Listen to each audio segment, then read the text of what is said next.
I'll be honest with you, man. Like, I had no interest in seeing them win this game. I wasn't interested in the fake comeback.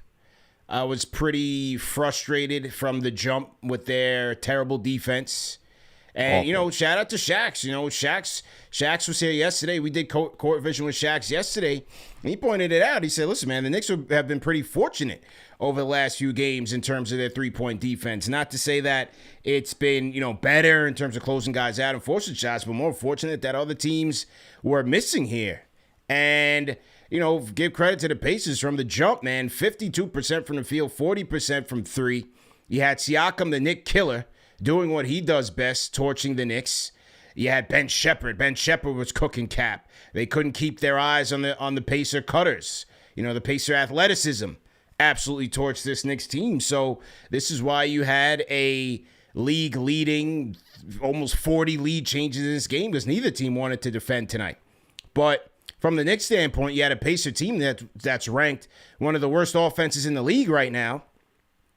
No Halliburton, no Obi, no anybody. And the Knicks just had no interest in playing defense tonight. Looks like they're trying to get to the All-Star break. They were lost. Welcome home of Jose Alvarado. He got cooked. Welcome to the TJ McConnell experience, because the Pacers got their own Alvarado. And look, give credit. There's when McConnell's in his bag, there's not too many teams that can stop him. Axe Deuce, axe the Thunder last year in the finals, but still, it wasn't a great night. It wasn't a great homecoming for Alvarado. I thought Pacers just shot right over him, really cooked him tonight. So that was that, man. Yeah, you had the 40 points from Cap and all of that, but I thought the late game execution was woeful, with Cap trying to hero ball his way to victory there. And just overall, just frustrating, man. Your thoughts on this one? This game was, if you like offense, you certainly got all of that tonight. But, CP, as you mentioned in your monologue, this is a team that is awful. They had 13 wins and 40 losses coming into this game. We're talking about just having Nembhard, Siakam, TJ McConnell. Like, this team is beaten. This team is intentionally trying to lose games. They're not even playing Zubac, man. They traded for him. They're not looking to play him right now. And the fact that they came to Madison Square Garden, won tonight, when the Knicks, even if you don't have OG Anunoby, you have more than enough to go out there and actually win this game. And the fact that they even couldn't do anything to muster up just a modicum of defense, CP, just to stop this team it's just disappointing, because when you just beat the Celtics, you had a good win against the Celtics. Yeah. It was a BTA night, a BTA matinee against the Celtics, where you're like, oh, wow, this team could be in control. Why wouldn't you do the same exact thing in a game like tonight, especially when you have another game tomorrow against a tough opponent who's looking to try to climb the Eastern Conference standings in the Philadelphia 76ers. Now you got to go there exhausted, because guys were damn near playing 40 minutes tonight. You had Bridges and Hart playing 40 minutes. Brunson playing 40 minutes as well. Like, what are we doing, man? Like, can we just go out there and play some serious basketball? Like, that's all we needed to do. And to your point on the late game execution, there was just a simple play. And it really stood out in overtime, where you could have made it 10 times simpler. Just get the ball to Cap, man. It's Potter. Like, what are we doing here? Even on the first play, guess who was guarding Karl Anthony Towns? Nembhard. Brunson was in the paint, and instead he kicks it out to Shamet. I get it. I get why you're doing that. I know that's the principle of what Mike Brown wants. Sometimes we got to throw what the game plan is and make it very simple when we're looking at a bad opponent and a mismatch all day long. Potter is nowhere in the same stratosphere as Karl Anthony Towns. And what are we doing? Not just feeding him the rock, man. Why? Like, especially in overtime. What was this the same Potter that was on the Knicks Summer League team? Was this the same guy? That's the same guy. So this is essentially you're going up against like your practice league center, basically. Correct. Your practice squad. You know what I'm saying? For all intents and purposes, if this was training camp, you're going up against like your practice squad guy, and like that is where my frustration is, and it's twofold, right? We had AD Antonio Daniels on the show just yesterday, and I'm asking him because right now, bro, I'm out of options, I'm out of answers or even opinions on the ineffectiveness of Karl Anthony Towns right now. You have Mike Brown out talking to the media, well, there's other ways to impact the game. Yeah, we get that. And he's doing that. He's rebounding the ball. He is trying hard. Don't tell me he's checked out. I'm talking about going to get buckets. That is why you traded for him. That is why you traded for him. That is what you're going to need if you really want to be a championship contender.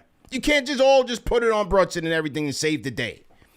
So it's twofold in that you've got your practice squad player out there at the 5, Jay Huff out there at the 5, and they still don't get him the ball. When they do get him the ball, he's forced to go isolation because they don't get him the ball in rhythm. And I mean, maybe we just need to face the fact that if he's continually, habitually hooking guys, maybe we just need to accept the fact that in year 10, year 11, he's lost a step. Right?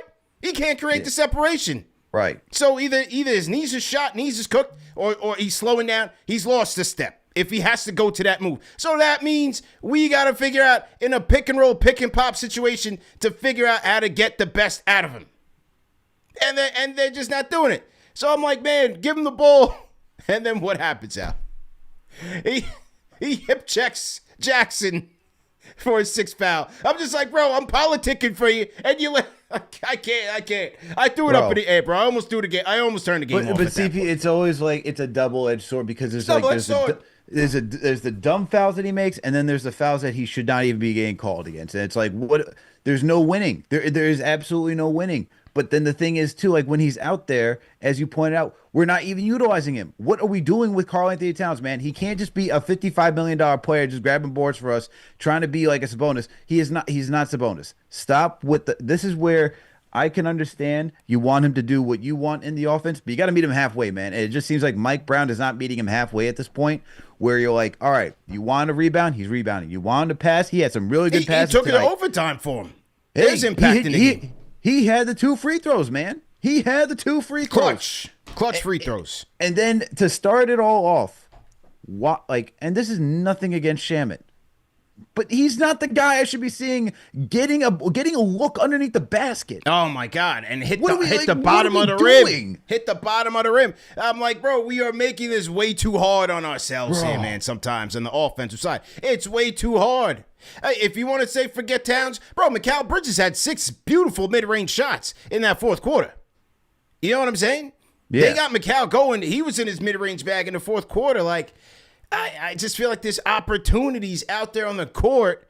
You have so many options, and it's a double-edged sword with the Captain Clutch thing, because when he's cooking, you're like, oh, this is great. He's fantastic. He was in his bag. He was in his arsenal. The footwork, all of that, beautiful. But then it's like, oh, my goodness. You know, how many possessions in that 4th quarter where you're just like banging your head against the wall because it's like, try something else. We got options out there. Let's get to the key stats of the night, if you will. Key stats? Shall we? Shall we talk about the key stats tonight? Okay. Hey, it's part of the show. It's part of the program, so we got to do it. All right. Okay. Hey, well, obviously, as you know, 137-134, Knicks losing overtime. Both teams hot from the field. Pacers shoot 52% from the field, 50 for the Knicks. 40% for the Pacers from 3, though, to only 30 for the Knicks, which is kind of one of the differences here. If you're not going to play defense, you got to be able to keep up. And the Knicks weren't up to speed on their threes in terms of converting. Both teams fairly even at the charity stripe. 73% for the Pacers, 74% for the Knicks. Knicks did win the rebounding battle despite no Mitchell Robinson, 46-43, but could only muster up 8 offensive rebounds. Knicks did win the assist battle 33-30. Turnovers, again, wasn't even an issue. Knicks turned it over 12 times, lead to 6 Pacer points. Pacers turned it over 11 times, led to 21 Knicks points. Fast break battle, Knicks won that one easy, 19-9.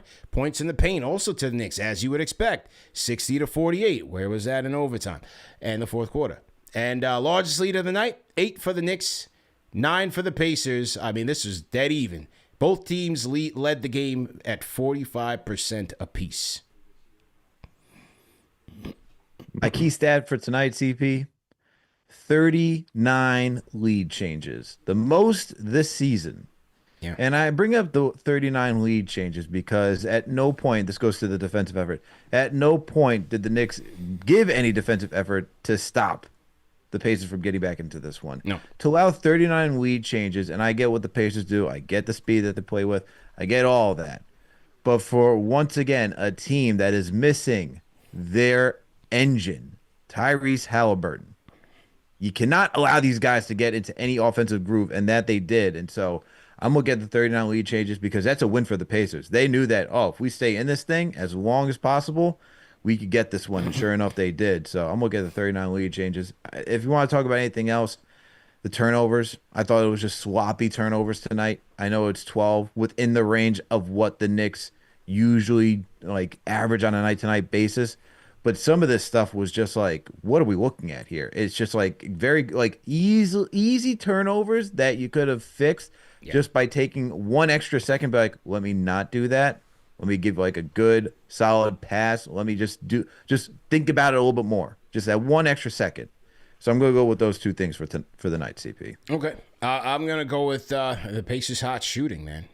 Again, this was a team that was one of the worst teams offensively in the league, and the Knicks just really allowed them to get whatever they wanted out there, and that's what made this game super difficult for the Knicks. And so, hey, is this an all-star malaise? They just trying to get out of there? Okay, fine, but hey, the Pacers certainly were trying to get out of there with a win. You had Halliburton on the sideline eating his popcorn with Obi. They were having a good time. They were entertained. And so you gotta tighten up defensively, the Knicks defense.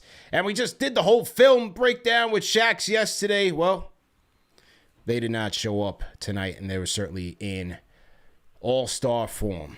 So you got the result that you got. 137 to 134 in overtime, and the Knicks would ultimately fall to the Indiana Pacers, man. This was a poorly played game, right? I mean, it was a three-pronged situation in my position. I thought Mike Brown had a terrible rotation tonight. I really didn't appreciate the players that he brought in there. I thought he didn't line up the defense right, in terms of the players he had matching up with the Pacers. I thought JB, unfortunately, those last 3 minutes of the fourth quarter and the first 3 minutes of the overtime, he was flat, and it caused him to it caused us to lose the game, unfortunately, which is he's okay. He's allowed to have a bad game. Well, he didn't have a terrible game. It was just bad timing for when he played poorly. And overall the defensive effort was pathetic tonight. And I put that on Mike Brown because, like he said in the press conference, with the screens and everything, that's his job. His job is to figure out those screens. His job is to put the players in position to win the game. So he can chalk it up to what Rick Carlisle was doing, but his job is to outsmart Rick Carlisle. Yeah. And this is a Rick Carlisle who's without. Now imagine this in Game 7 of the Eastern Conference Finals with a Halliburton. How does Mike Brown combat that? That's my only issue with what he did tonight. And I mean, we can talk about the reason I don't think Clarkson should play is not about his offensive side of the game. The dude has a 120 net defensive rating. You can't get worse than that in the NBA. You can't allow that on this team. So what are you saying? You would have went with Coley? What do you do there in that spot? You going with Coley? No, I don't necessarily go with Coley. You play Diawara more. Allow him to play more minutes. It doesn't. Kolek is not necessarily the answer. He's a good point guard who has developed more so than we thought he would. But it's not just about Kolek. It's about not playing certain players.